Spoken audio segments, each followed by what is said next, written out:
The views, comments, and opinions of the following program do not necessarily reflect those of Morris Media Studios, MorrisMediaLive.com, or its affiliates. Listener discretion is advised. LA, straight up. Just go out to LA. The new anthem, California Love Part 2. One time. To live and die in LA. West side, west side, west side. To live and die in LA, where everybody try to fatten they pocket. So many hustle for the cash, so it's hard.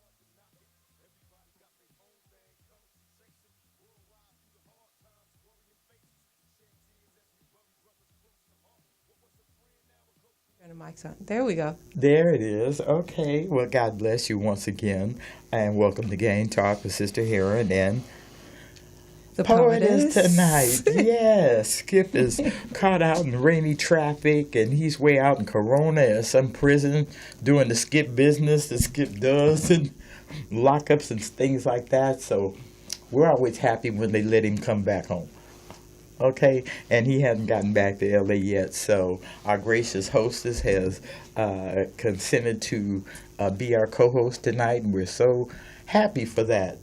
Thank Happy to see you in front of I'm happy to camera. be here. It's strange sitting on this side of the table. Yeah, well, for serious talk, because I know you guys do jokes and stuff. I'm I'm too young to usually on watch. that side talking. I'm not really in front of the camera a lot. Oh, okay. All right. Well, we're just happy to be here with you, and happy you're sitting in for Skipp tonight. Thank It's such a you. blessing, and to know that we have background history at the table here, so that's very exciting. So what we always do, we thank our guests from last week, and I also have to thank my friend Wazir Jalil, who came in at the last minute co-host, and just applaud him for the kind of man that he is. He's a background operator in that he's a coordinator. He brings things together that make them happen, so he's not an out in the front kind of guy. So he works hard, and bless his heart,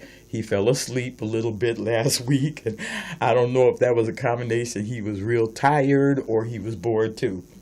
But we just want to thank him for coming because we had Shonique on. That was our first time with Shonique, and she brought her little 11-year-old nephew, Joseph, who sat here and listened to some very adult conversation, very adult information, but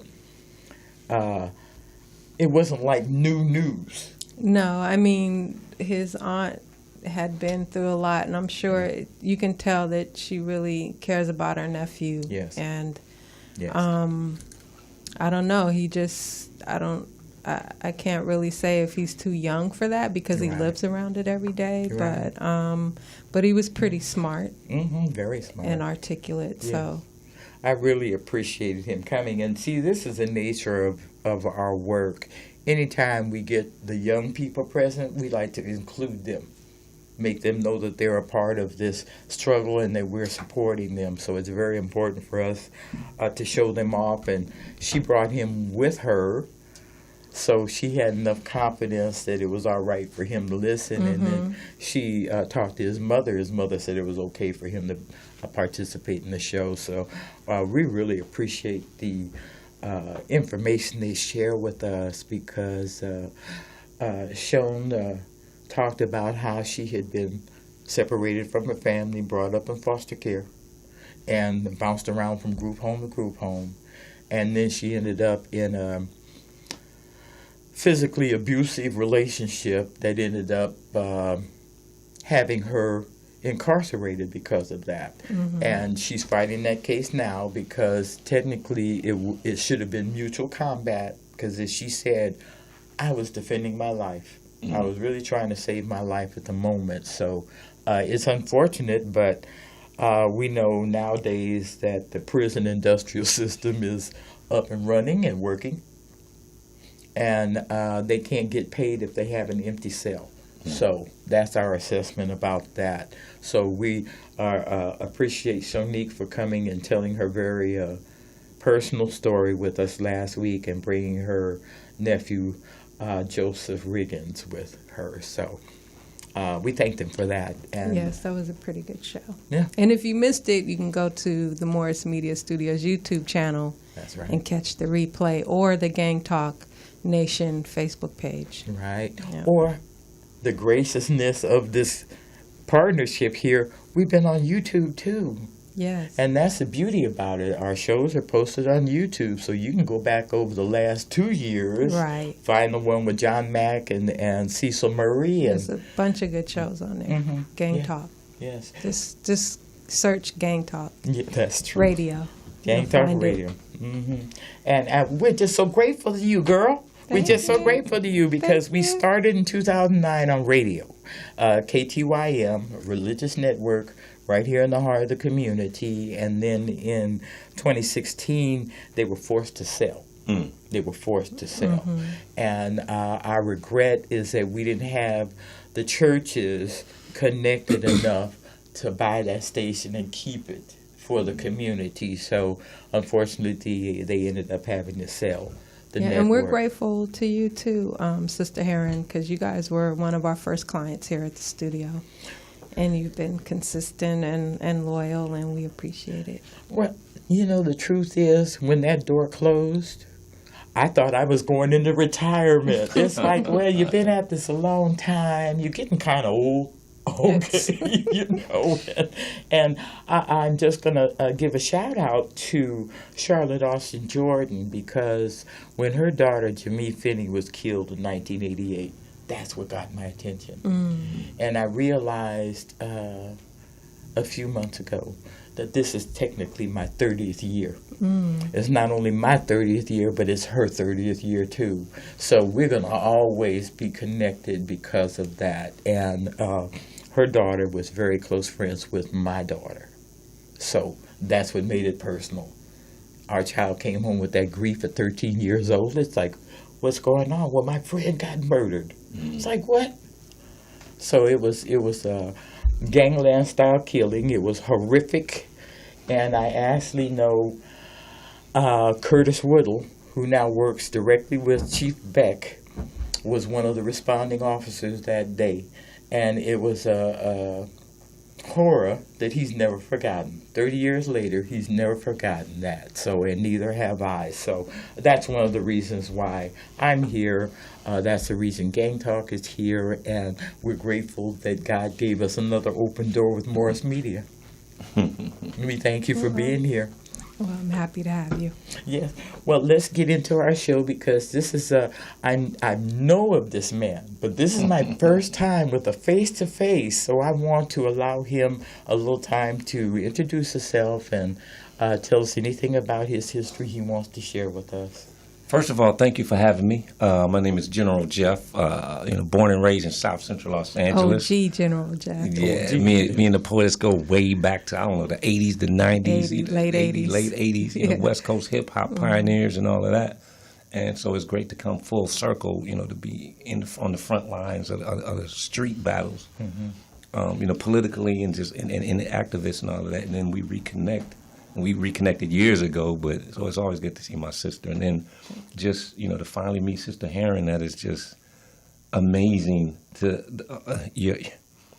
what I hear about you. What they say, your reputation precedes you. And it's like, likewise. And I had thank you. And I had no idea. It's like, who is she? She's everywhere. And, I used to be. It was, and then it was like Skipp. Oh, my boy Skipp. Oh, okay, okay. Skipp is everywhere. Right. And so, as a matter of fact, you gave him props that he was, all up in the pens. You know what I'm saying? He's, touching bases with our lost brothers and sisters. Ready to come home and making sure that he's. Staying connected, and they know they got folks on the outside that care about him and all of that. Is fighting for him, and so, I'm sure brothers, breaking his neck to, try to get through the rain and traffic to try to rush hour traffic to get here. And our brother, just take it slow. Yeah, please. We got you. Take it slow. We need you. We don't need They no. say we don't know how to drive when it rains here in California. They're right. They're right. But on the way in, I was listening to talk radio, and the traffic guy was like, there's so many, I've only been here 2 hours, and there's been so many spin outs, I can't keep track. Yeah. You know, years ago when I actually had to drive the freeways into my work, and I'm on the 57 and I'm on the 91 coming back from the boonies in the rain, and nothing worse than seeing it pouring down and big rigs fishtailing. And people driving up on that big rig like they're going to jump in front of him. It's like, don't kill me, please. Right. If you want to die today, if today's the day you decided to die, could you just leave the rest of us out of it? Leave the big rigs out of it. Leave them alone. They're working, you know. So we don't get much rain, but it is true. We don't know how to act when the streets get wet in Los Angeles. So, Skipp, take your time. We're going to be all right. Yeah. And so, being born and raised in South Central Los Angeles, I went to Crenshaw High School. All right. You know, got there right after Darryl Strawberry had left and went pro baseball. And did, you know, it was a great era, the 80s, when hip-hop was born and all that. So, I'm out there in them streets, Crenshaw District and all that, you know. And, you know, so all these years later, for the last 11 and a half years, I've been in Skid Row on the front lines there. You know, being a community activist, trying to help our lost, doing everything possible to help our lost brothers and sisters. Right. That, you know, it's like a direct pipeline from South Central to Skid Row. Yes, it is. And now, you know, and that's, you know, part of the reason why I'm honored to be on this show, so that we can put the truth out there. Yeah. You know, a lot of people hear the sound bites that, you know, the politicians and law enforcement and the nonprofits, organizations, the sound bites and the talking points. You know, well, I'm here, but that's not the truth. I'm here, you know, to speak the truth. I've been speaking the truth, you know, and I don't care, you know, my phones is tapped, my emails is tapped, and mine too. You know, I got snipers on every rooftop. They be the GPS following them, tapping everything. Yeah. All right, but I'm not scared. No, as long as I'm breathing, I'm gonna speak the truth. So that it is what it is. You're in good company. Yeah. I've been under surveillance for so long. I just expected. It's like, okay. Indeed. So Indeed. We have to straight talk, whether they're listening or not. It doesn't matter, because that's right. We have to be about the truth. That's right. And so I look at it like, hey, we just creating jobs. We just creating jobs for others, right? For others, jobs for others. Jobs, right. We're very profitable for other industries. Okay, right. Social services, the court system, the sheriffs, the prisons, the morticians, the hospitals, we're very profitable. The morgues. I mean, for everybody except then the ourselves. food, the transportation. There's so many industries, even in homelessness. If every single homeless person creates over 1,000 jobs, you know, but they don't want to push out those data and those statistics. Let me ask you, Jeff, what got you interested in this homeless advocacy? Were you once homeless yourself, or someone you known, or I mean, because there's a lot of causes out there that you could have fought for, but why? I don't work rappers, no. Or you know, LA has a gang culture, the intervention and all of that. So what made you decide to help the homeless? You know, that's a great question. You know, for me, when I was in the rap game, and I've been, you know, with a couple of different crews and being halfway around the world. And, you know, my whole thing was that, you know, there's a lot of folks in the hood that'll never get to experience like this, you know, champagne and caviar lifestyle, you know, halfway around the world. So I'm like, let me go back to the hood. And I had this personal philosophy that if all the, you know, athletes and entertainers that come out the hood, if they really like stay connected to the hood, you know, and not just once they come up, get their family and push out to the suburbs. You know, we need role models, the kids, the family. We need to see it, you know, not on TV, you know, and I'm talking about way back before social media. So, and so my whole thing was, you know, let me lead by example, go back to my hood and, you know, try to, you know, let's bring communities together. And so it started off like, okay, let's get some rival, you know, cats from some rival gangs. You know, I'll break bread so that we can eat, drink, and be merry. And then throughout all the conversation, we can find some common denominators and realize we really got more in common than we don't. Yes. And so let's build there. And so, but through all that, it was like, okay, nobody bring guns. We just gonna eat. We can just like, wait. Them our enemies. What you mean? Don't bring guns? Like, you know, we bringing guns. Oh, this is a setup. We know where you live. We know where your mama live. If any of us get killed, we killing you. We gonna kill your mama. We gonna kill. Whoa. You know, that's not what this is about. That's not what this is about. But, you know, that's, you know, and so then out of all that energy, I don't know. One of them youngsters was like, homeboy, I see you got a good heart. But, you know, if you really want to help people, you should go to Skid Row. It's like, oh, no, I'm not trying to do all that because that's not where I'm from. I'm trying to stay in my hood and lead by example. Then other cats from other hoods, And I got so frustrated. The gang situation was so, as you know, Yes. it was so prominent, so dominant, and just Yes. drowned out any other, options. So you know what? I'm through it. Let me go see what this Skid Row thing is about, because I can't. I'm not making no traction, no progress. This ain't going nowhere. And so I went to Skid Row and was like, whoa, I really don't know what this is about. But I really went there with the intentions of plugging into the system that was already in place. But as I started going to a lot of the meetings, they're having, the programs, they're having graduations of people completing the programs and all that stuff. And then I just started, when I started going to the meetings and going to City Hall and there's trash everywhere, there's, bodies everywhere and people just sleeping and there's absolutely nothing to do all day. I don't understand what the energy is so negative and so down, deplorable conditions. What are you? I'm thinking, well, maybe the people behind the desk are just lost in meetings and behind on the desk. So I'm like, let me wake them up to get them out in the field.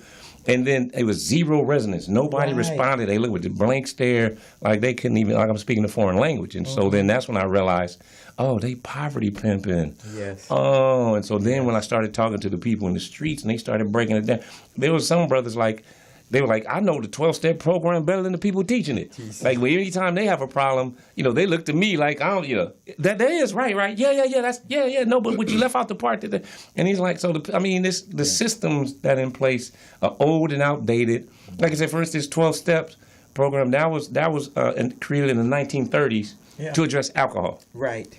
Only. Right. So the whole thing is, so then as we know in the 60s and 70s, it was PCP, acid, LSD, in the 80s, crack, crystal meth, all this stuff. For today's, that 12-step thing is old and outdated. Either upgrade the steps or add 14, 15, 13, add some more steps, something. But that program is not work. You have some people that 100% give to it, but it's a small, when you talk about like in Wall Street and the return on investment is so low based on the millions and millions of dollars that they're getting. Like, would you say the bar is set so low? It's time to raise majority of the people on death row? Whoa, watch it. Whole different combo. Skid Row. It is the death row, though. My really, bad. it is. They're not supposed the to majority come out of people that. on Skid Row, would you say they're drug addicted, mentally ill, or people who just lost their jobs? What would you say the majority of homeless? What does that look like? It's a combination. It's hard to tell because. People. You have some people that are fixtures, and you have some people that come and go. Yeah. So I'm not the welcome desk, the interviewing every single person that comes here. So I don't know. So I'm there. So you got some folk that suffer from extreme poverty. Yeah. Extreme poverty, and they also have mental challenges. Well, hold on. That's a separate category. See, we're not lumping it together. We see the whole thing. We're going to separate everything. You got even like women when they come. There's a lot of sisters that's coming in. Victims of domestic violence. Like, I got to get away from. I got to get away. I got nowhere to go. They're like, you can hide out in Skid Row. He'll never think you there. And so they piling up and.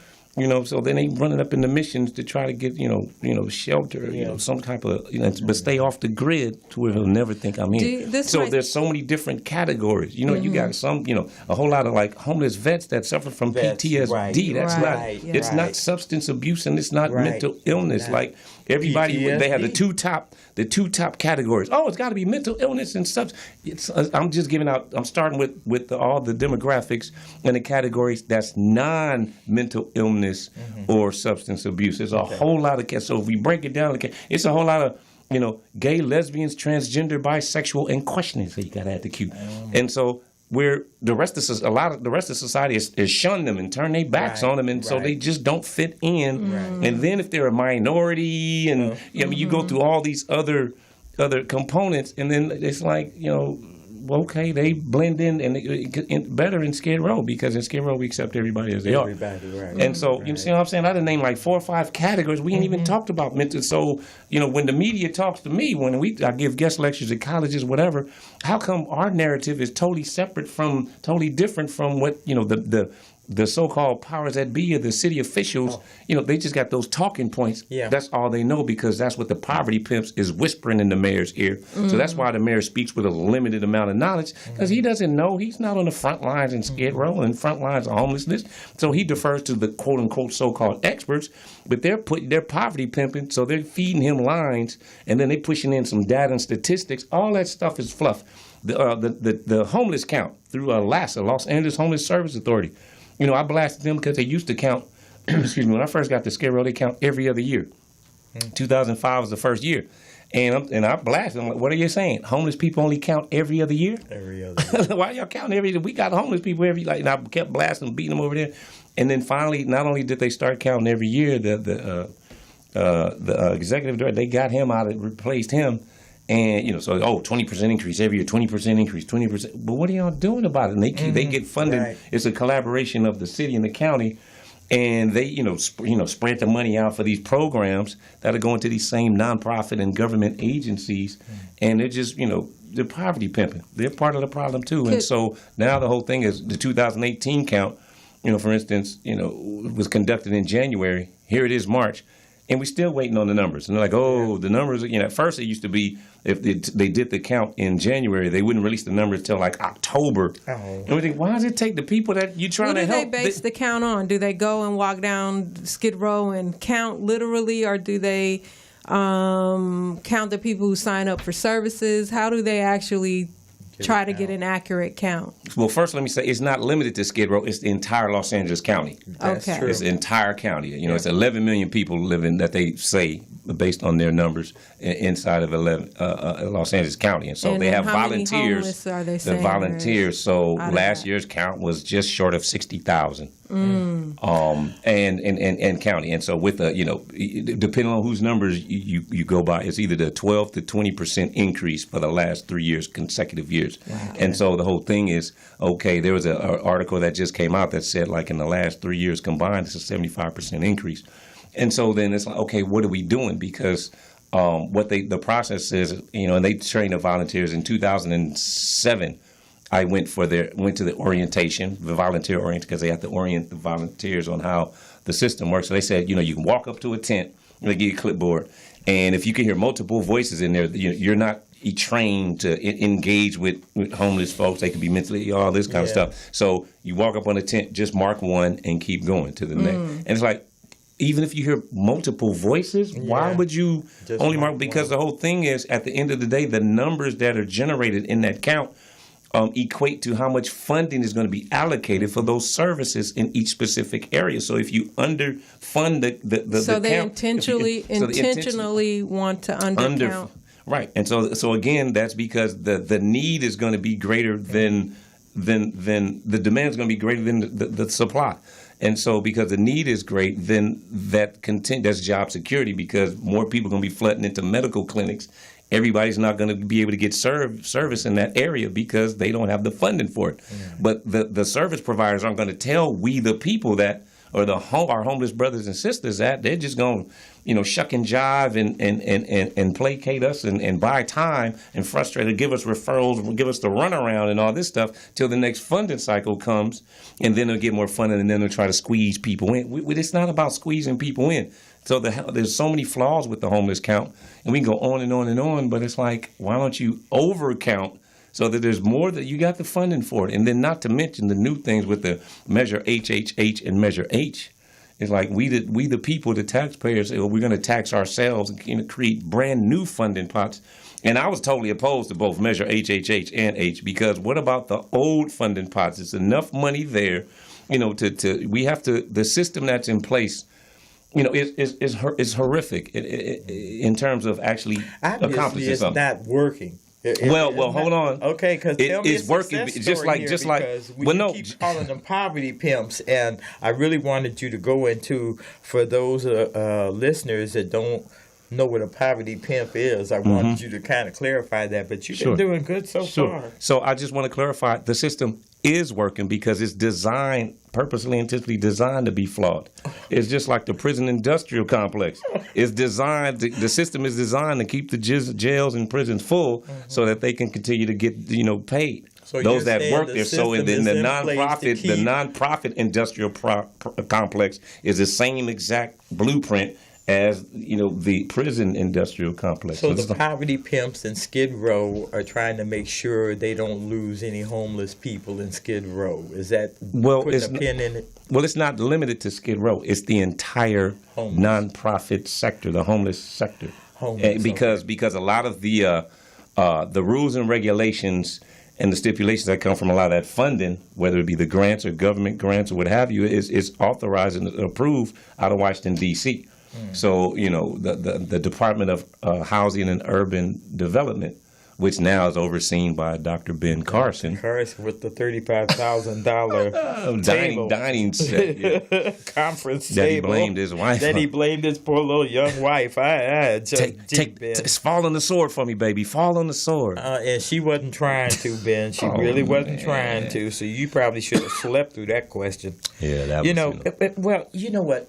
So we're talking about on the local, state, and federal level. They're all in on it, is what I'm saying. And you know what? And they've been on it. Seriously, the leadership looks like it's been failing the people for a while now. Decades. Absolutely. This is not new news. And the shame is that we that have families that are struggling with homelessness, with mental health challenges, with unemployment, we keep looking for the help up, the hand that helps you up out of this misery. And that seems to be the only thing that's not available anymore. We're getting a lip service from, as you call them, poverty pimps. It's about the budget and their funding, whether you get help or not. That seems to be what we're doing in California. Well, in Los Angeles. Now, let me not speak for the whole rest of the state. But in Los Angeles, I see evidence. But you're hearing more and more about Orange County now. Oh, my God, yes. Anaheim, is it? Santa Ana, Riverbed. They're having a really big... Let me ask because homelessness is spreading, so a lot of folks. So that conversation started because people are fleeing LA County, because that's the next county, to the south, and so they're like, maybe there's services here. Let me ask you, what do you feel is like the biggest misconception about homelessness or homeless people?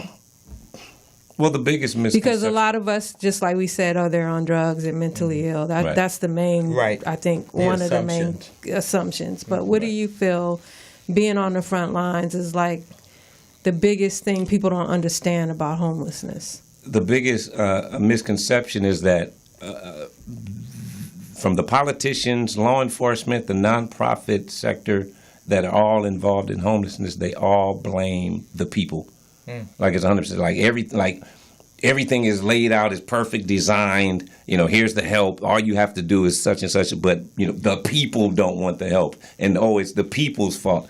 And it's like that's a bald-faced lie. It's the system is designed to fail society. It's designed to fail because, again, if you're on the side that's getting paid, it's job security. In Skid Row specifically. There, in a 50-block community, there's a reportedly, LAPD reported this in 2014, that there are 107 nonprofits in Skid Row. So for a 50-block community, that's more than a 2-to-1 ratio of nonprofits per block. I don't even know where all these nonprofits are. I don't see, it's definitely not over 100 storefronts. Yeah. So a lot of these nonprofits, they'll just run a program in a mission or through another nonprofit. So then they get the Skid Row zip code, and then they can actually do grant writing, do all this other stuff, and they break bread with each other, throw awards to each other, pat each other on the back, and photo op and all this kind of stuff.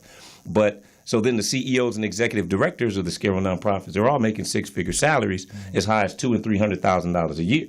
So they're driving luxury cars, living in luxury homes, putting their kids through the finest of collegiate institutions, off the funding that's supposed to be for the people that they're stepping over as they walking outside of their mission. Excuse me, chirp, chirp.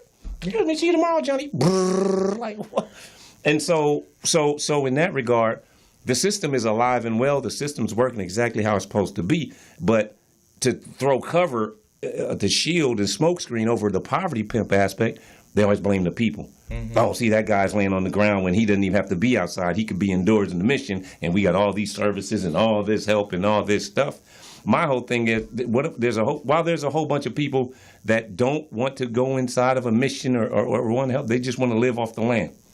I mean, that's their right. Do you think some people are there there's because some people, they want to be there? And that's what I'm talking about. So there's so many different demographics. You have to break down the demographics. You can't just lump it, the homeless, lump everybody into one category. And so, see, that's the problem because and it's like, see, no, that's the poverty pimp talk. We got to get away from that. We're allowing them to push these misconceptions out there, and we easily let them get away with it. We got to hold them accountable. Because again, just like when I mentioned a moment ago, I gave 4 or 5 categories of so many different folks that don't fit into those typical talking point categories, right? And so when we talking about the folks that okay, they don't want help. Okay, how many is that? They don't even know. There's no data and statistics on that because they don't want to get specific, just like they don't want to get specific with how many people are truly homeless. They significantly undercount every year. So while they're talking about 60,000, trust and belief, some people argue that it's double. But they don't know how to count. They don't want to count. And then they got volunteers that, we happy to just be running around. We're giving back. But they're getting paid. So what happens if nobody volunteered? If nobody volunteered, what would happen to the homeless count? Because they say they rely on anything. Y'all got to pay people. They don't even pay the volunteer. They don't pay. We need volunteers in order to get the homeless count. Yeah. But y'all keeping that money because they get money to administer the homeless count every year. If you guys have a question for Jeff, you can call us at 323-293-3375. I also wanted to ask you, what role does the high rent in Los Angeles play in homelessness? Because now the rent is just so ridiculous that you really have to live with a bunch of people to afford to pay rent in one place. So what effect does the high rent have on people? Is that adding on to the homeless problem? Right. It definitely is. And so there are new categories that are being born right before our very eyes. And so, but, the whole thing is, instead of looking at it, everybody, with the micro, let's look at it, let's step back and see the big picture. Right. And so when we see the big picture, it's about real estate. And so, it's breaking down society, it's breaking to the haves and the have-nots. Yes. Either you have it or you don't. It's no middle class nothing. Either if you can't afford it, you're done. Go on and get up out of here. So if you can't afford LA rent, move to Nebraska. You're right. Cross state line. Nevada got you. Yes. Go to another state. Right. And there's no shame in their game. That's where they at with it. And for some reason, we the people in the streets move you out to Palmdale or Lancaster or somewhere. Even is the rent going up out there too? Oh yeah, absolutely. And so that's because they're trying to drive. Again, it's the haves and the have-nots. They're in the process of driving the have-nots out of California. Yes. Period. Point blank. Los Angeles County. Yes. Get up out of here. Yes. And there's no shame in the game. And we, the people, for some reason, are too slow to figure it out. And so now when we understand that it's about real estate, when you focus on that, then let's look at their future models of housing. And so, like the young millennials is who they care about. We senior citizens. We don't worry about them. They cared about the millennials because that's the new workforce, folks. That's for one, they figure that they're young, done consumers, so they'll give them the marketing schemes, and then they're the ones that are the future workforce that's going to be working 30 years, and then they're going to be able to afford to keep the economy going. And so, in that regard, they're focused on the millennials. And so, what their housing new models are, and there's evidence overseas that they're building like micro units, micro loft living, where they have it's just really small, super small units to sleep in. I heard and then dorm they have living now that. Starting to be popular. that kind of that's what I'm talking about. Exactly. Sharing the same bathroom, having a room, and sharing the same. Exactly. And so then they're maximizing their rents for smaller pieces of space, but they're like, instead of trying to pay afford an entire one-bedroom apartment, for a kid out of college. Well, you just came out of dorm living in college, so when you become a young professional, you can just slide right in and keep that same mindset going. You just pay for your little area, your section, and then you just keep right on going. And so and then the rest of that is they're going to consume. They're going, let's say the federal government, Uncle Sam is going to be in your pockets to get you to pay for the rest of the lifestyle of keeping up with the Joneses. So right before our very eyes, they're redefining what how society is living. They've been redefining us for quite a while, and the homeless, just as you said, have not been a part of the consideration because they're a financial gain for somebody. Sure. If you're homeless, I financially gained from your condition, and Right. oh, gee, I'm so sorry. But like you Right. said, I got that cherry car out there at the curb. I can step over you, get my car, and go home. Right. To that warm, cozy home. There, and in then the when hills. I come back, you'll be sitting here on the same sidewalk where I left you yesterday. You Right. see, and so it's complacency. There's no question about the complacency and the change in the country from the top down. When you look at Washington, you look at the Congress, you don't see any help coming. Really, let's just be honest about that. Right. And to see that they gave a humongous tax break to corporate America that is laying off, like AT&T is about to lay off 100,000 people after they got that big windfall tax break. You see corporations like Toys R Us going bankrupt. They're leaving. And big corporations like Walmart pushing out smaller businesses like Kmart. See, so this is the nature. And then Toys R Us going completely out of business. Going completely out of business. And this is a nature that we're living in now. It's all profit-based. And if you can't add to my profit, get out of my base. Right. You know, and we seem to be, blacks and brown people seem to be the fuel that feeds those economies. They use Right. us to send their kids to college. They use us to pay those house notes and those car notes. And here we kind of like volunteer Right. to go over there and let them utilize us that way. So we have a responsibility too. Sure. We as a people have Absolutely. a responsibility. And in so this that's as well. why shows like this are so important. That's why I really appreciate Gang Talk Nation for having me on and Morris Media Studios for having me on so that we can share the truth with the people. So, for instance, what you just described as far as, so many people losing their jobs and getting into these financial dire straits, Yes. what that looks like in Skid Row. Let's say, here it's just an analogy, just a metaphor. There's 1 million people that are reduced to a state of homelessness. They're automatically, based on the nonprofit sector, there are 1 million jobs that are created to take care of them. So they're the caretakers because on paper, they can't take care of themselves. Otherwise, they wouldn't be in that homeless condition. So there's 1 million jobs. So just like when the previous president was in office, he said his focus thing, we got to grow the middle class. We got to grow the middle class. Talking about President Obama. We got to grow the middle class. What that meant to us in Skid Row is we got to, grow homelessness from 1 million to 2 million.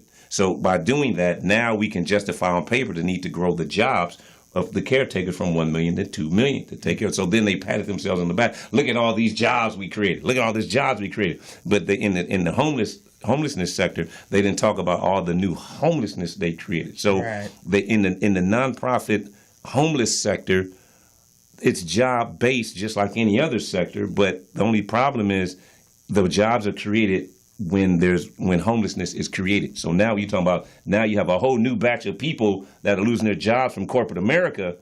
It's expanding the homeless The numbers. homeless number. And so now not only is it individuals, but now we're talking about homeless families. Right. So you have so now there's more categories, like you have the traditional homeless folks, but now you have what we call the non-traditional homeless folks that they're not subject to homelessness and what we know is homelessness, but based on the new economic standards that are being Right. created for society. Either haves and have-nots, and so a lot of people in the middle class are getting squeezed out Yes. of the upper class. So the upper 1% is okay because they're they're being gatekeepers and they're cutting it off and saying who can eat and who can't eat. And so everybody that can't eat is falling down by the wayside. Let me ask you, we were talking a little bit off air about some of the solutions. What are some of the solutions for homelessness, let's just say in LA County? And what would be the ideal type of nonprofit to help homelessness? Woo! Yeah. Well, first of all, before we talk about what we need, let's talk about what we don't need. Because, it's like if you got a plate full of food that you don't want, it doesn't make sense to pile food that you do want on top of the food you don't want. So, and I'm saying that to say the solutions that are currently in place, the infrastructure and the structure that is in place to address homelessness is completely out of whack. Again, like we said, it's poverty pimps just getting paid. They'll help. They'll help one, two, or a few people just for the photo op, just to make it all look good, and then they go right back into Christmas. Christmas, Thanksgiving, the holiday season. Oh, you see all the cameras, the celebrities, the all feel good stuff. Right. Get the photo ops, the ching ching, and then all of a sudden, as soon as they go right back to poverty pimp through the rest of the year. So, so in order for us to actually, create the new solutions have to be created, the real solutions. It's impossible to actually do that when you have a current infrastructure that's already in place. So say like, okay, we got an acre of land and we went and built this building of solutions. It's impossible to do that when you have a structure already in place. It's old, it's dilapidated, it's crumbling down, even though the landlords, slumlords, are they getting paid?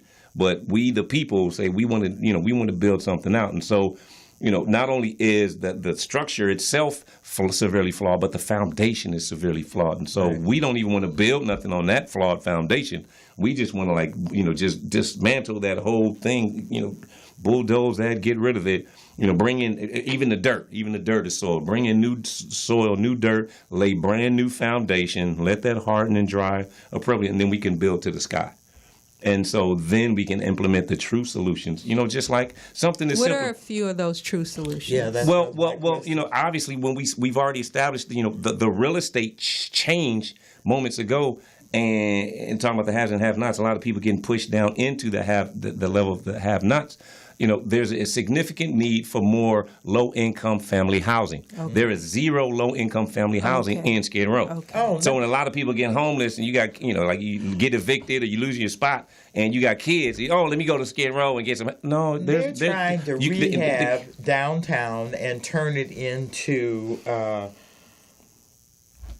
commercial success. Yes. For visitors to Los Angeles. Yes. The one thing they don't want international visitors coming to downtown L.A. seeing is that's the homeless actually population. A sightseeing spot. People actually come when they're in L.A. visiting. Absolutely. They want to go see what Skid Row. Which is weird to me. Too, the L.A. Times also said that we have the largest homeless population in the country. In the country, yeah. In the country. Yeah. They just said that this week. It's been that way for decades. You know what is amazing? In the last month, this is the first time I ever heard our police chief speak anything about the homeless. And what did he say? We're going to have to do something about it because, it's increased 20% last year.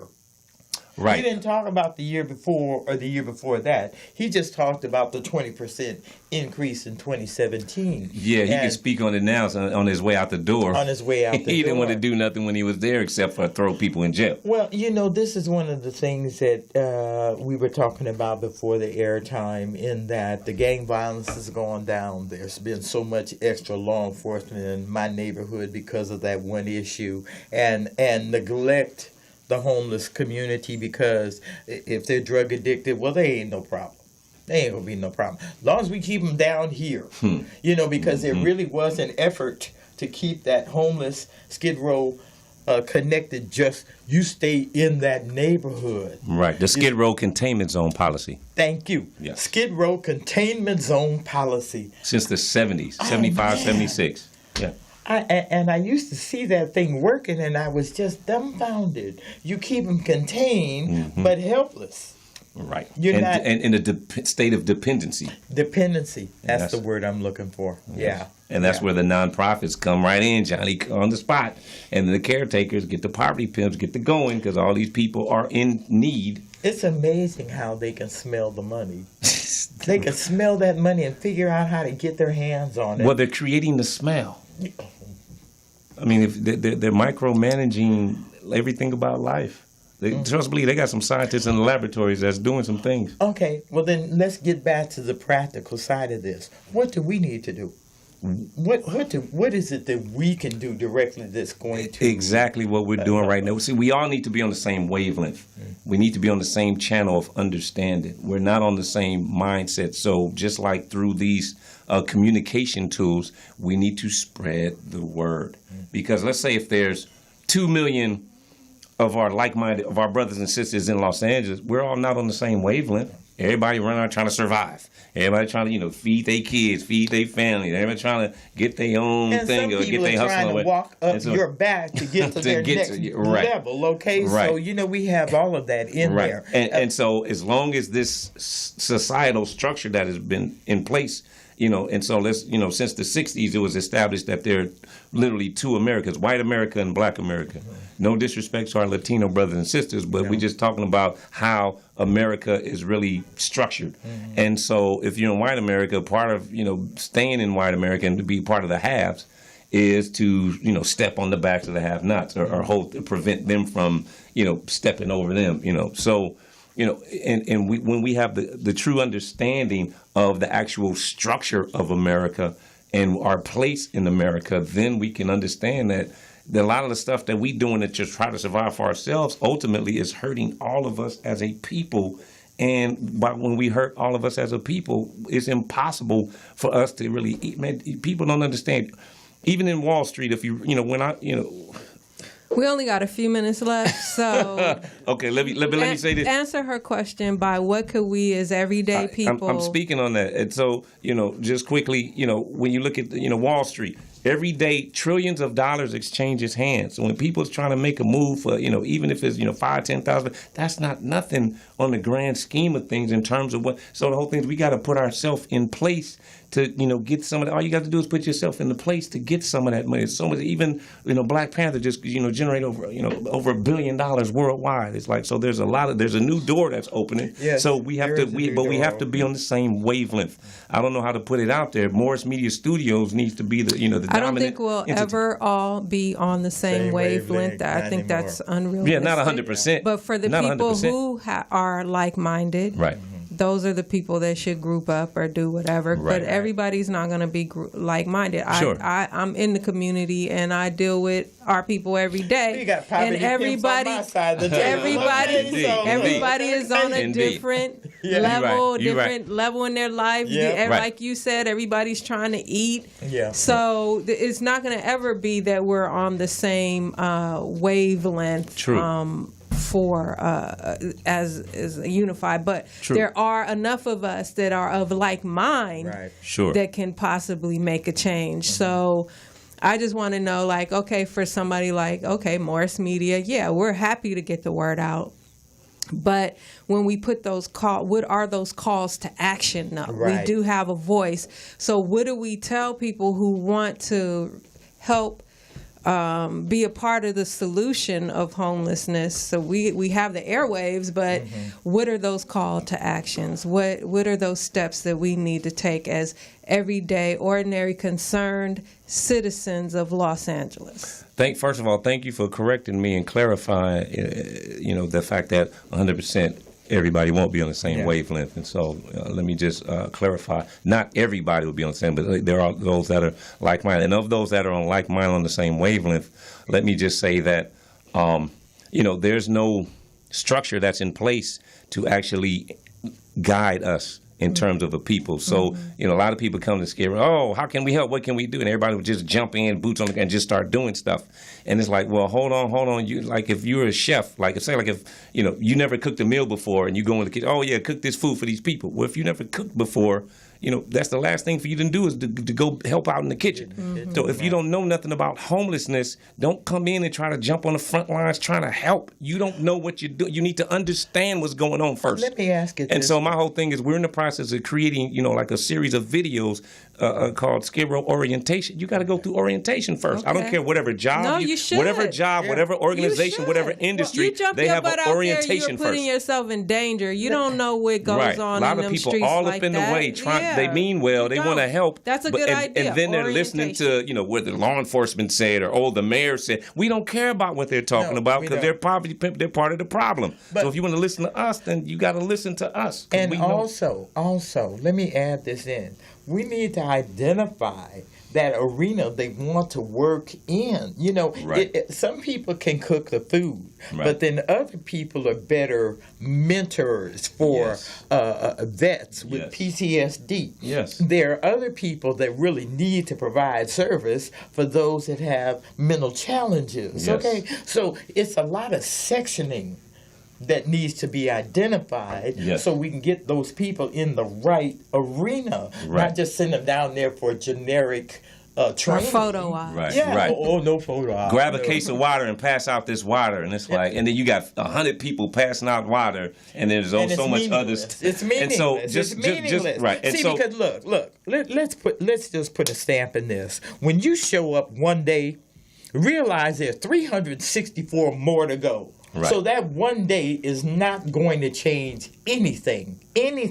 And we have to look at it that way. If we want to pull our homeless people out of that community, we have to identify what their needs are so we can approach it directly to see if we can have any effect at all.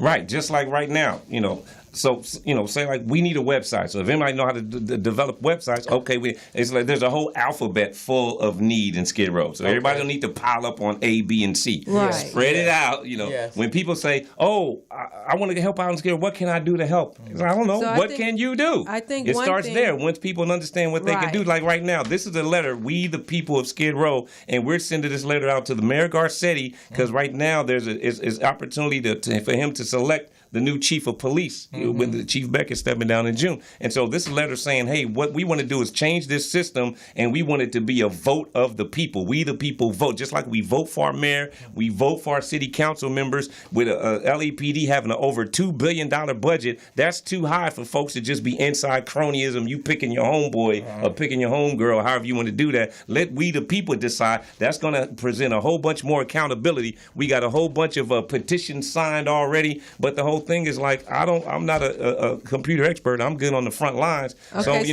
that's one of the things I mean, think. we can throw a whole bunch of stuff out there, but we need thousands of signatures in 30 days. I think days, that that's one of the things is people need to know how to help. Right. Now, if there is a list of items that people that are experts in that particular lane that can come in and Mental health, nursing, whatever it is, counseling, and grooming, clothes, whatever it is. The only reason I mentioned mental health is because when we had the first actor trying to act like a politician, and he put all the mentally challenged people out in the street of California, Right. we have not been able to recover since then, and it's not fair to the homeless community just to, as you said, blanket them all with mental challenges. We have so many other things that are involved, and one of the worst, personal, just to let folks know how serious this is, when Poetess asked about the rent in Los Angeles, I'm trying to get $20 out the ATM. This lady drives up in her car. She's got her teenage daughter with a child no less than 15 years old. They have all their worldly possessions in that car. And she's in the bank parking lot begging for money so she can feed her child. See, because apparently from the look of it, she's lost her job. Now she can't pay the rent. And she and her daughter are living in that dang car. So when we talk about the 20% increase, she's a part of that increase. Absolutely. Her and her child. No mental illness, no drug addiction, jobless. But we don't even know if she's even been counted yet because it's so new. You know what I mean? So she may be a part of the next 20%. Is there a program that people who may lose their homes or their jobs, is there a program in LA where they sign up to get services? I don't refer nobody to the nonprofit Poverty Pimps. I'm gonna tell you that right now. There's a whole bunch of stuff out there, whether it work or not. I don't know because there's not enough oversight. I can think of a whole bunch of stuff, but I'm not. I'm not. Let me ask the question. All right, it's gonna be the Is same there answer. at least one nonprofit that you feel is helping the people in your area of expertise? Okay, we have grassroots nonprofits like Los Angeles Community Action Network, LA CAN, there's Pete White and those guys over there. We have a My Friend's House Foundation, LA, Tiffany Rose and those folks over there. Los Angeles Poverty Department, they write, produce, and perform stage plays and, provide positive programming. Okay. The one... there's a Los Angeles Catholic worker known as the Hippie Kitchen. So we have grassroots but not the big top Well, heavy. those are the ones that we should be uplifting in the first place. Are those that you Grassroots. recommend? If you're saying that these are the ones that are good, those are the ones that I'm more likely to support. So those are the ones that need to be uplifted. Forget the poverty pimp ones. The ones that are putting in true effort in the community and grassroots, really volunteering, being really out there on the front line. Those are the ones that need to be acknowledged and supported. And for people, a lot of times, people with money, and I know because I'm in the entertainment business, so are you, they don't know where to give their money because they don't want to end up giving it to a nonprofit that's not really serving the community. So it would probably take someone like you who knows a few cats in the business say, look, this is a real good grassroots community organization that's really out there helping people, and this is who I recommend, as opposed to bashing the poverty pimps. Uplift the grassroots organizations that need more of the recognition. Right, and so thank you for that. When I was speaking about how we have to get the old structure out of the place so we can make room for the new, that's why I bashed the poverty pimps, because we got to expose them and let folks know that's not the right lane. That's not the solution. All these decades and all these billions of dollars. If y'all can't see that they're full of crap. If y'all can't see it now, but I definitely want to say, while we're talking about homelessness, we got to understand there's a lot of brothers and sisters from the hood that's, involved in gangs. When you're talking about the former actor that was a governor that we talking about that led to the creation of the Skid Row containment zone, that became quicksand, and there's a whole lot of brothers and sisters that was in gangs, this gang talk nation, and they got sucked up into that homeless that whirlpool, that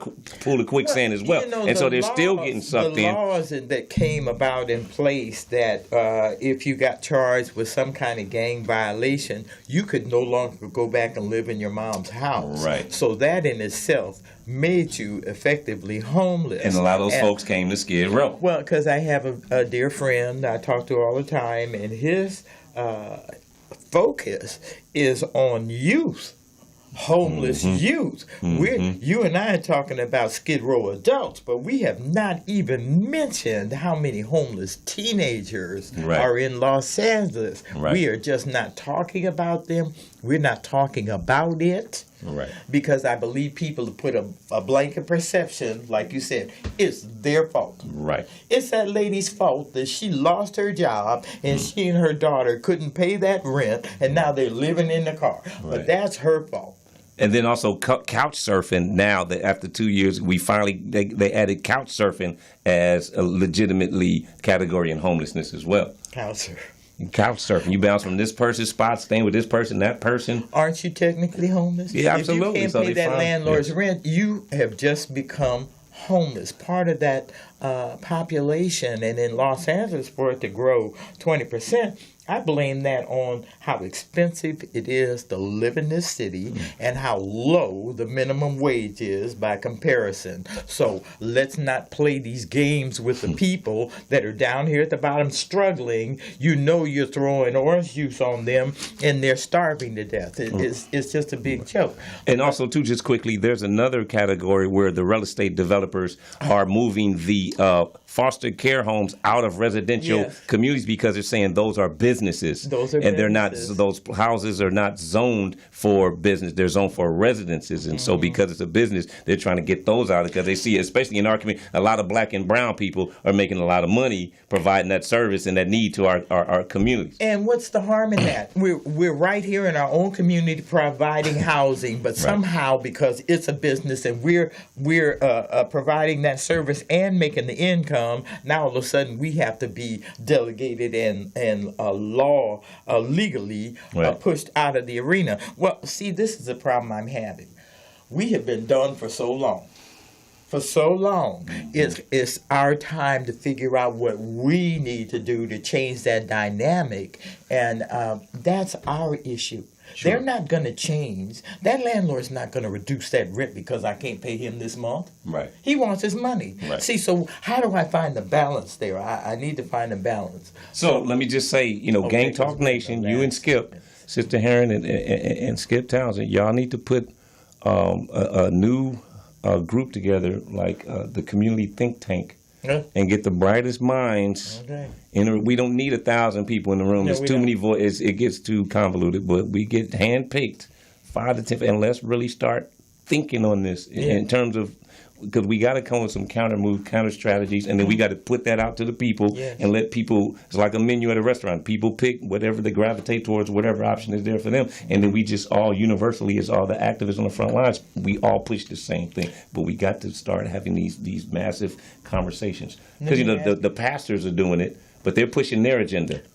And the agenda is not for the people. And I'm not going to. But I'm saying from the gang, they're not doing enough. So from the gang interventionists, if folks, another nonprofit that's important is Second Call. You got. I mean, it's so important that we can't just look at homelessness and think Skid Row only. There's a lot of grassroots organizations that's out there that's putting in a lot of good work, and so I don't know where people can find that. We need another website with all this dedicated information.